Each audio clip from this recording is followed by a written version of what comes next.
Welcome to episode 8 of Chris Watches Pretty Little Liars. We've done it, 8 episodes. Look at that. I'm Chris McGowan, a.k.a. Magoogs, a.k.a. Chris Magoogs McGowan, a.k.a. Butter. That was a nickname I got in high school. I dropped one pass in freshman year of high school, and the rich, snotty dudes at my high school called me Butter. At least one kid did. He thought it was really funny. I wonder what he's doing now. Probably not playing football. Okay, on to the episode. Chris watches Pretty Little Liars. Chris watches Pretty Little Liars. Chris watches Pretty Little Liars, so he can help you figure out who's a... Please do talk about me when I'm gone, which I believe is a play off of a film lyric. I bring that up in the show title because I believe Arya says twice. Yes, we're diving straight into theories here. I believe she says twice something about movie references.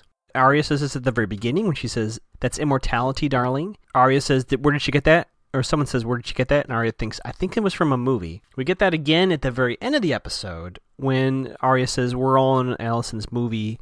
But let's start from the beginning. We learn a little bit about this memorial that is going to be created. There's going to be some art tiles. We see Arya making her tile. That's important, as I'm sure you know. And then in the flashback, I realized that substitute teacher Sarah is using her real name. So wait a minute. Are we saying in the reality of the show, the substitute teacher Sarah Shepard, based off her experiences in the school, wrote the novels? What a twist. We get a slight back and forth here at the top with Arya and Hannah, which I had not seen before. A little shot back and forth about their parents, and Arya does apologize. We get the first mention of a cello teenager. I don't believe we actually ever see the cello person, but she is mentioned twice. And then I want to subtitle this episode, "Who the fuck is this guy?" Who the fuck is this guy? Who the fuck is this guy? Yeah. Who the fuck is this guy? Showing up at my door. Who the fuck is this guy? Never saw him before. Who the fuck is this guy? Did I miss it in episode 4? Who the fuck is this guy? Is he something more? Who the fuck is this guy? Who the fuck? Who the fuck is this guy? Who the fuck? Who the fuck is this guy? Was he in an episode explicit? Who the fuck is this guy? Did I miss a mention of him? Who the fuck is this guy? Seriously. Who the fuck is this guy? Because in walks in... No, he doesn't walk in yet, but we hear first about Allie's brother, Jason, who's going to show up. We hear about the new pedestal and bench that's being installed, and then the bull arrives with these 5 figures across the edge. I'm not quite sure the significance of the bull, but they all seem touched, so it's not my place to judge. Then we get to the "That's immortality, darlings." And this is kind of a series of flashbacks, which I think are from the same day. I don't know where they're all partying, but it's like every kid in school is at this one place, or in this one general place. It seems to be summertime. So I don't know if this is that previous summer, like right before she disappears. I don't know. First of all, Allie foreshadows her, quote, death, which, as you know from this podcast, we don't believe she is dead, but she does say that'd be great to die young. So we get that flashback. We kind of leave the bowl scene. We check in with Hannah. They're broke. Her car got declined. I also noticed that Hannah's mom is a big coffee drinker. A lot of her kitchen work involves pouring herself coffee. I'm a coffee person too, not judging, just an observation. And we have a shot of the empty fridge. Empty fridge. So this is Who the Hell is This Guy? Number 1, Jason De Laurentiis shows up. He's a former goth, now turned banker. I don't know what the suit is supposed to signify, but apparently not goth. He basically changed everything. We get a second mention of cello gal. And Jason's kind of a strange character. He obviously was Allie's older brother. And he wants answers from our friend, the creepy detective. So it sounds like he's going to be putting the squeeze on him, because he says he and his family are very frustrated with the investigation. He mentions another speaker, Jenna. Jenna was a whole lot of help after the accident, so I'm not quite sure if I understood that correctly. I'm guessing Jenna's accident. So he said she called her, and he just put her on the schedule, so I'm not quite sure what's going on there. I have a theory, but it's a little weaker. I'll be honest. We're going to get there. So he's going to meet up with our detective Walden. I don't know how you spell his name. Walden. But he's a creepy detective, so we know he's going to confront the detective. Just made a note of some dates here. October 16th was Homecoming. As Arya looks at the poster, we get kind of a longer flashback scene to the hallway scene with her and Fitz. I couldn't understand why. I mean, we saw basically the whole thing. It was a good minute. So I don't know if they needed to pad the episode or what. Because I know I'm binging it. I get that. But I feel like we all saw this, so I don't know. But we're reminded of that moment. The haircut moment was not mentioned. In my heart, I know that's true. So Sean has tickets to Band of Horses for Hannah, but for some reason he needs to bring his friend Noel, who I guess we did see very briefly a few episodes ago. I remember that now. But I guess he suggests bringing Arya. I'm already a little suspicious of Sean here. I know, I don't know. I think he might have a little crush on Arya, so I don't know how innocent this suggestion is. But Hannah says, yeah, I'll make it happen. And we can already tell Sean's a little jelly of Lucas. And Hannah just kind of blows it off, she's like, whatever, but it's clear this is going to be a problem. Emily and Maya having a fun little lunch date on campus, and Emily officially asks Maya out. So they're going to, they were going to date, and then Maya's like, you know what, I'm going to think about it. We jump to the yearbook room. I guess Lucas just has this room, and he's taking photos of lockers for the yearbook, and I still think if he's not involved with A, he's going to play a bigger role because it's very clear that he's getting pictures of lockers with people's okay, I'm assuming, but I feel like there's going to be a clue later on in the season that comes of these photos. It's very strange, and our creepy detective later on goes through these photos, and that seems to prompt him to do what he does later, so I think this is going to be important. I think this is done as kind of offhanded, but I anticipate this being more impactful later. Lucas makes an offhanded comment about 40-year-olds buying action figures, and that's me, so he's talking about me, Chris McGowan. And then we get the start of this bag selling business. Hannah feels she wants to help out at home, and she has these bags that she doesn't really want. I don't know how attached she is, but she wants to help Ma. So she's going to have Lucas take some photos. I guess he's handling the whole eBay e-commerce for her. I thought the folder with Toby Cavanaugh would play into this, but I didn't see the bag there. And we already know the folder got tossed, so I don't know. I still think something's going to happen with these bags too, but we'll get there. Emily gets a phone call. Her dad's coming back home from Afghanistan, so I'm assuming we'll see him very soon. This is important, but we see Spencer has the Allison bracelet in her chest of drawers, right? Is that what they call that? When we get our second flashback, it seems like the same day or the same party. We see them kind of talking about Jenna, and Jenna takes off her shades, and we see her eyes, so it's kind of a big moment, I guess. They do look a little similar, Jenna and Allison. A little bit. But basically, Allison's like, stay away from her, or I don't know, something about Jenna. But then Spencer, back in the real world, gets a text that says something like, so A said, make sure your speech is good. I'll be watching, just like Tom Sawyer. Do I know what that's supposed to mean? I don't even know. Is that a music reference? I don't even know what that's supposed to mean. Maybe we'll figure that out. I just didn't get that reference. And we did have a 2-A, which, as you know, is part of my very advanced theory that there might be more than one A, and double-A is one version. So Hannah approaches Arya about Noel. Apparently Noel is an old crush of Arya's. He's apparently very cool. We get flashback number 3. Noel Khan is dating someone named Prudence Finn. I believe I got her name correct. Allie's being mean again. Something to Arya about, would you consider plastic surgery? Rude. And Allie's like, he's not my type. I need my men a little more seasoned. Yeah, so then Arya does decide to text Hannah and say she's into hanging out with Noel. So I'm not quite sure what the flashback prompts for her to do that, but she decides, you know what, let's do this. But then we get the creepy detective in the yearbook office for some reason. Hannah brings up the affair with her mom to him, and a little bit talk about Jason De Laurentiis is going to be laying the hammer down. And the detective does scoop up all those photos from Lucas. He grabs them all. I don't know if he takes them with him, but he does take them. He does he mushes them together, he puts them into a pile. Spencer Preston confronting Jenna in the library. Confronting is an aggressive word. But Jenna tells her, well, one, she says that Jason visited her, and she does another hint. It's like Allie was in the room with us. I kept saying Jenna's not A. Then I started talking about this Jenna is Allison theory, and this line right here just makes me think I'm right. It's said so creepily. But then she says, you're careless, you all break things, and Allison was done with you. And Allison was afraid of Spencer. Some of these things don't make a whole lot of sense to me yet. I'm assuming I will, but right now, I don't get these theories. I don't understand what Jenna is saying to Spencer. Spencer's reacting, though, quite shocked, so it means something. We get a little more bag selling. Lucas makes a Dooku Darth Sidious reference, saying that how she talks about bags is how he talks about Star Wars. Hannah, I think, is per capita the biggest liar of the show, because she doesn't tell Lucas why she needs to make money. And listen, doesn't know Lucas that well, so I don't blame her for not telling him all about her business. But, it's just a lie catalog that we're kind of keeping track here. Flashback number 4, a little bit of Lucas here. Yeah, this is the Lucas flashback. Arya's mean again, and Hannah kind of stops her. Allie's mean than Hannah and says you don't want to be, something like, you don't want to slip down the social ladder again, but she makes a joke about her weight. Yeah, as Allie is wont to do. But we see what Lucas was talking about when he was afraid of that pack of girls. Allie is very bold in calling him names and making him feel small. So that's kind of her deal. Then we have a little scene with Arya's dad and Hannah's mom. He gives her cash for the memorial, not for food. And I gotta say, I really like them together. It's a really nice scene. I don't know if it's the performers or the characters as written, but they have a lot of natural chemistry. Clearly the show is hinting something might be on the horizon for the two of them, but I do like them together. It was really nice.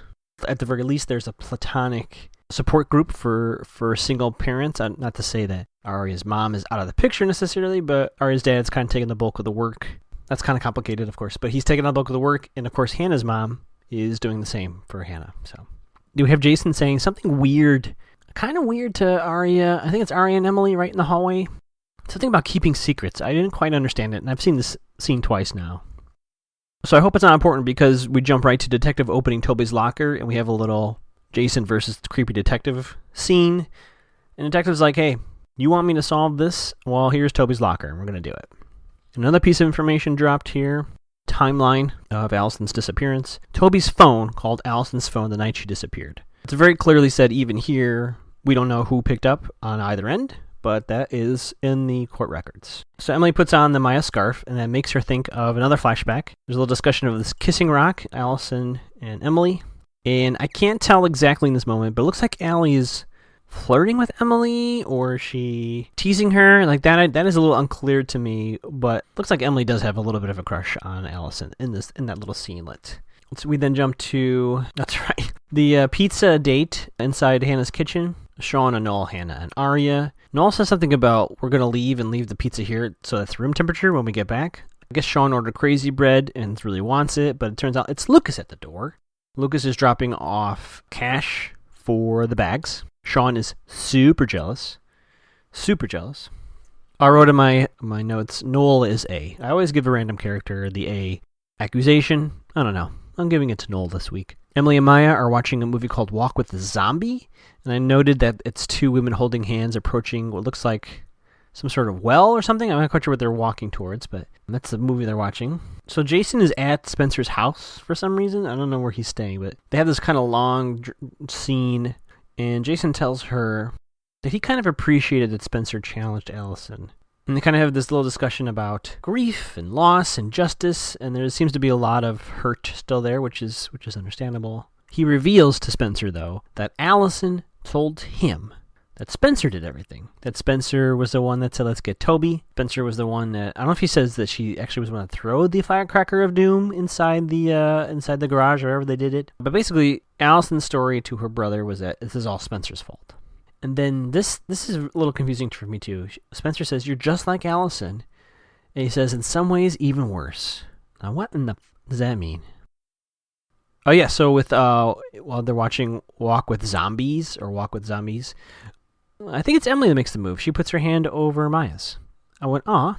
So the movie they're watching, it's two women holding hands, and they're kind of in this cornfield, and they're coming up some sort of danger. I don't know what it is. Went by pretty quick. Then they start smooching in the movies, Emily and Maya. So there you go. Noel and Arya. Noel. This is where he's the WTF dude number 2. Like he's just brimming with confidence. Like, did I run over your dog? Arya should have said no. She says you're great. Hannah told him about the Iceland boy. LOL. We know that's really about Fitz. And I do love this little line though. Does he speak English? And she says beautifully. Oh boy. She's so hung up on her teacher. And she says it's messy to bad. Well, then she clearly understands the scope here. And then he says, I thought I might try for a kiss, but I'm just going to wait now. Oh, boy. I think Arya likes Noel a little bit. Clearly, she's still hung up on her teacher. That was what I was going to say. Do I think Arya and Fitz are good together? Of course not. He is 28. How old is he? There's no way that's going to work. Do I think Noel is right for her? No, I don't think Noel. I don't know what his interest is, but it's not Arya. So I don't show. She's one of the few characters where I haven't really found her match yet. Spencer and Alex, I like. Emily and Maya, I like. Sean's gotten a little slipped down my list, but for now, it's okay for Hannah. I'm not sure about Lucas either, so Hannah's okay. Arya, she has not found someone that she vibes with yet, in my humble opinion. Don't date your teacher. Don't date Noel. But Noel is interested, so I don't know. Then the SOS goes out. I guess they abandoned the concert? I don't know, because they all run over there. Spencer reveals Allison's thing. We get that Allison movie reference again. And I'll also notice something as the scene plays out where they're talking about this whole thing with Allison and how she's still manipulating them. Spencer looks really guilty. And I think I've said this in the previous episodes. There's a piece of information we're all missing here. There's something here either that night. Something is, she's not revealed, even to us, the audience, about what happened. Something has happened that makes her still carry some guilt. Hannah fills the fridge, and you can tell Hannah's mom feels terrible. Absolutely terrible. She feels even worse when she finds out her daughter is selling bags online. I don't have kids myself, but I get where she's coming from. I understand the guilt. You know, she wants her daughter to not worry about these things. But she is. And for all of Hannah's tendencies to lie, she has a big heart, and she cares about her mom, and you know, she views herself as part of the family unit. So I don't think I think she's honest when she says she really doesn't mind selling the bags. It just breaks her mom's heart. Here we go, memorial time, and here's what the fuck is this guy number 3? Now like I said, I am a few episodes ahead of this, so it didn't impact me the way it did when I first saw this, but this guy walks in, the camera lingers on him like we know him. I'm like, who is this guy? Who's Melissa's Ian? We have no idea who this person is. The liars know who he is, of course. He just stands in the back, really weird. The detective, of course, shows up. And based on Spencer's text, A should be there. At least visually, but maybe physically there. And I made a scan, I paused, and I looked around. Guess who's also in the audience? I'm 90% sure Noel Khan is in the row behind the liars. Now, I didn't recognize any other cast members. No Sean, no Lucas, no Fitz, of course. I didn't even see Maya in there. Jenna, of course, is in there with Jason, but Noel was there. How does Noel know Allison? Interesting. I wrote a note that I can't read. So we're going to move on. So get a little summary again of the concrete bench. We get a shot of that. The tiles and the bowl. Then we get, so all the 4 liars get a little speech time, and they all sound pretty interesting. Oh, that's right. I understand my note now. I did like the sophistication part of Spencer's speech, where she said Allison was a person in her life that she could get angry with and know that they would still be friends. And to have that kind of dynamic was safe, was something reliable. And I got to admit, that really hit me in a way I wasn't expecting, because I never had that, to be honest. And that may be a me thing, but you can tell Spencer valued that. I mean, she definitely doesn't have that with her older sister. I mean, they are in an endless war with each other, it seems, and there's a lot of hurt that is held on to. So Allison was, that for her was important. So we get to Jenna's speech. So I'll admit, my evidence is shaky up to this point. The show does a great job of trying to make me think this, because there's shots of Jenna with Allison's big poster like right in frame. They do a little rack focus where we're on Jenna's face and we kind of focus out of her and onto Jenna's face. They have the same kind of hairstyle, kind of the same length. But here's where my Jenna is Allison theory started to fall apart, I'll be honest. Wouldn't the liars know it's Allison? Because I was thinking about this. If I just wore sunglasses and dyed my hair a different color, and I went up to a group of people, I think they would know it's me. I think there's certain things about me that they would know right away.